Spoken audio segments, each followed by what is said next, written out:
Hello students, welcome to YouTube channel math পাঠশালা। তো এই video সিরিজে আমরা ক্লাস 10-এর এই ছায়ার ভৌতবিজ্ঞান ও পরিবেশ দুয়ারি গাঙ্গুলি মাইতি এই বই থেকে আমরা চলতড়িৎ অধ্যায়টি নিয়ে পড়ছিলাম। তো তোমরা তোমাদের সামনে এই বইটা রাখো, আমি বইয়ের লাইন বাই লাইন পড়াবো, সব কিছু আমি লিখবো না। তো যেটা বোঝানোর দরকার সেটা আমি এই লিখে তোমাদেরকে বোঝাবো, ঠিক আছে?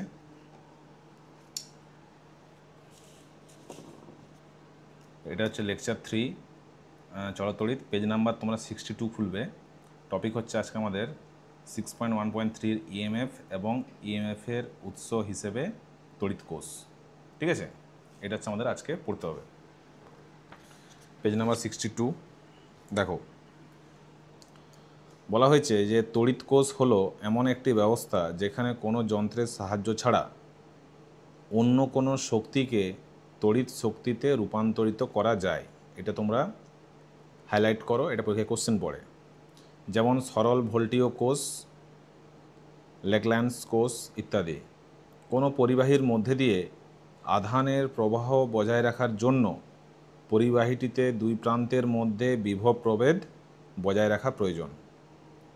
বুঝতে পারছো তো?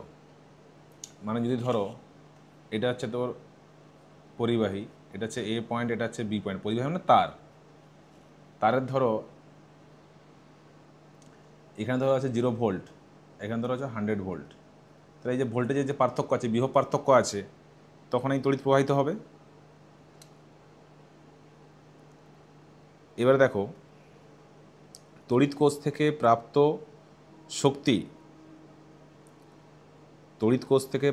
শক্তি, তড়িৎ চালক বল বা ইএমএফ এই কাজটিই করে। তবে ইএমএফ কোনো বল নয়, বরং এটি শক্তির সঙ্গেই সঙ্গতিপূর্ণ। এই জায়গাটা তোমরা হাইলাইট করো, এটা পরীক্ষায় কোশ্চেন পড়ে যে ইএমএফ বা ইলেকট্রোমোটিভ ফোর্স, এই ফোর্স যেহেতু লেখা আছে, তড়িৎচালক বল যেহেতু নামের মধ্যে বল আছে, এটা পরীক্ষায় জিজ্ঞেস করে, এটা মনে রাখবে, এটা কিন্তু কোনো বল নয়, এটি শক্তির সঙ্গেই সঙ্গতিপূর্ণ। একটি তড়িৎ কোষকে পাশাপাশি দুটি অসমান সমান্তরাল রেখাংশ দ্বারা প্রকাশ করা হয়। তড়িৎ কোষকে তাহলে কীরকম দেখো, তোমাদের বইয়ের চিত্র 6.4 দেওয়া আছে। ধরো এই যে দুটো অসমান, একটা বড় একটা ছোট, এটা দিয়ে কাকে বোঝাচ্ছি আমরা? তড়িৎ কোষকে আমরা বোঝাচ্ছি। তাহলে যেটা বড় সেটা হচ্ছে তো প্লাস, আর যেটা ছোটোটা সেটা হচ্ছে তোমার মাইনাস। বড় রেখাংশটি কোষের ধনাত্মক মেরু ও ছোট রেখাংশটি ঋণাত্মক মেরুকে প্রকাশ করে। ধনাত্মক মেরু আর ঋণাত্মক মেরুকে প্রকাশ করে। আশা করি তোমরা বুঝতে পেরেছো। এবার তোমরা চলে যাও পেজ নাম্বার 63। ওই ছবিটাকে তোমরা খেয়াল করবে, এই তড়িৎ কোষ দেওয়া আছে, এটা হচ্ছে প্লাস, এটা হচ্ছে মাইনাস, এটা হচ্ছে ধরো এ পয়েন্ট, এটা এ পয়েন্ট। তোমাদের দেখো বইয়ে চিত্র নম্বর 6.5। তাহলে এটা বি পয়েন্ট, এটা তোমাদের সি ডি ই, ভালো করে বুঝবে। বলেছে একটি তড়িৎ কোষে দুই প্রান্ত একটি পরিবাহী তার দ্বারা যুক্ত করা হয়েছে। এই যে তড়িৎ কোষ, এটাকে তার দিয়ে যুক্ত করে দেওয়া হয়েছে। A B C D E F A পথটিতে কোনো ছেদ নেই। দেখো পুরোটা কিন্তু যুক্ত করা আছে, অর্থাৎ কোনো তড়িতাধানকে এই পথে এ থেকে তার হয়ে কোষের মধ্যে আবার এতে ফিরিয়ে আনা যাবে। কোনো একটা আধানকে এই এ থেকে বের করে এইভাবে গিয়ে আবার এইখানে চলে আসতে পারবে। এই ধরনের অবিচ্ছিন্ন পথকে তড়িৎ বর্তনী বলা হয়। তাহলে এটা হচ্ছে আমাদের তড়িৎ বর্তনী। অবিচ্ছিন্ন মানে কোথাও বিচ্ছিন্ন নয়, একটা না আছে। এখন কোষের এ হলো ধনাত্মক মেরু, এটা হচ্ছে ধনাত্মক মেরু, এফ হলো ঋণাত্মক মেরু, তাই এ হচ্ছে উচ্চ বিভব, এটা হচ্ছে তোমাদের উচ্চ বিভব, আর এফটা হচ্ছে তোমাদের নিম্ন বিভব। সুতরাং কোষের বাইরের ধনাত্মক মেরু থেকে যাত্রা শুরু করে কোনো ধনাত্মক আধান নিজে নিজেই A B C D E F পথে চলে কোষের ঋণাত্মক মেরুতে পৌঁছাতে পারে। ধরো এইখান থেকে ধরলাম এটা ধনাত্মক আধান, ধরলাম কিউ, ধনাত্মক আধান। এটা এইখান থেকে বেরিয়ে এইভাবে গিয়ে এইখানে মাইনাসের এইখানে চলে আসবে, ঠিক আছে, ওটাই বলছি। কিন্তু আধানটিকে কোষের ভিতরে, এবার দেখো যখন এইখানে চলে আসছে এবারে তো কোষের ভিতরে ঢুকে যাচ্ছে। এই জায়গাটা একটু বড় করে আঁকছি, দেখো এটা তো হচ্ছে অ্যাকচুয়ালি প্লাস, এটা হচ্ছে মাইনাস। ধরো আমি বোঝানোর জন্য বলেছি, এটা প্লাস কিউ চার্জটা তো এই পাশ থেকে চলে এলো, ঘুরে করে এইভাবে চলে এলো। এবারে এই যে প্লাস কিউ চার্জ আছে, এ কি এটাও প্লাস এটাও প্লাস, প্লাস প্লাস প্লাসকে তো বিকর্ষণ করবে, তাহলে এই জায়গাটাতে এ কিন্তু নিজে নিজে কিন্তু এখানে আসবে না। তাহলে আমাদেরকে একে কী করতে হবে, জোর করে এখানে নিয়ে আসতে হবে, তোমার কৃতকার্য করতে হবে। আমরা জানি W equal to F into S, কৃতকার্য সমান প্রযুক্ত বল গুণিত সরণ।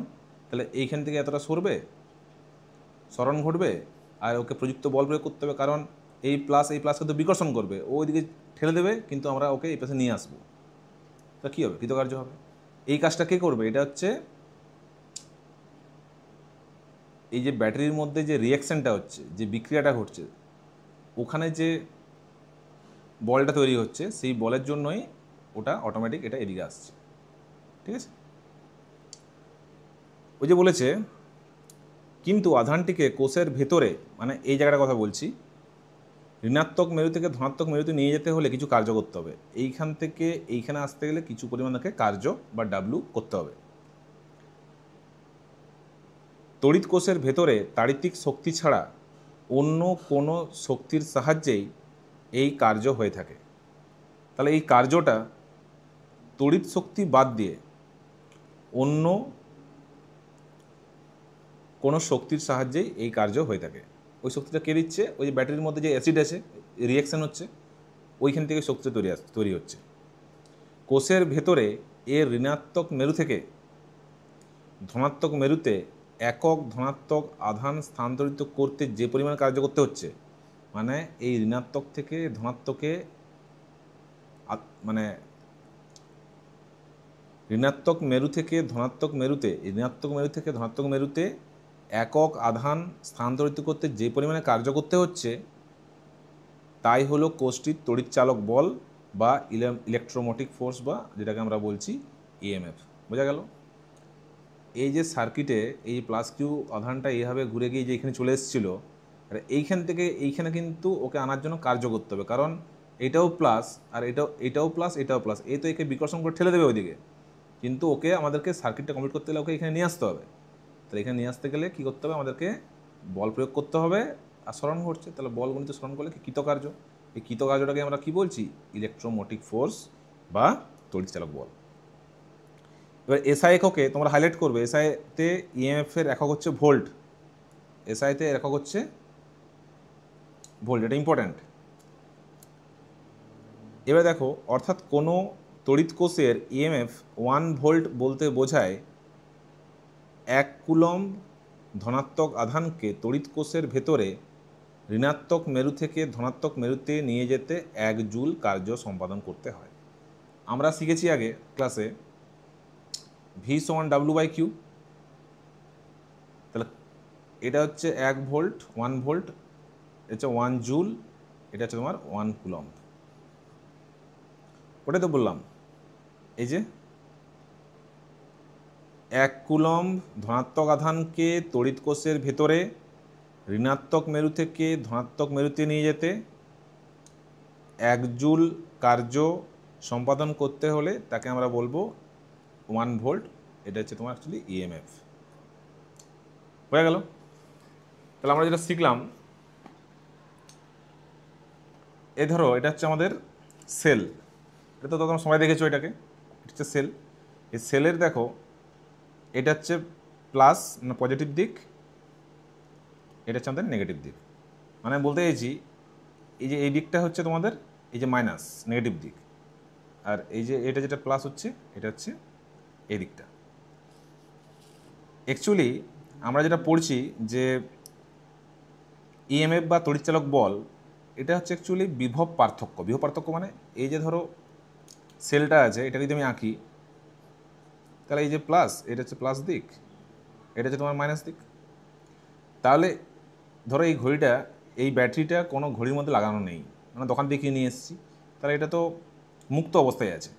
তাহলে এই অবস্থাতে যখন এটা কোনো সার্কিটের সঙ্গে কোনো যুক্ত নেই, মনে রাখবে মুক্ত বর্তনীতে, এই কথাটা ইম্পর্টেন্ট, মুক্ত বর্তনীতে যখন এটা কোনো ঘড়িতে লাগানো নেই, এই অবস্থায় এই যে ধনাত্মক তড়িৎদ্বার আর এই যে ঋণাত্মক তড়িৎদ্বার, এদের মধ্যে যে বিভব পার্থক্য, এটাই হচ্ছে অ্যাকচুয়ালি ইএমএফ।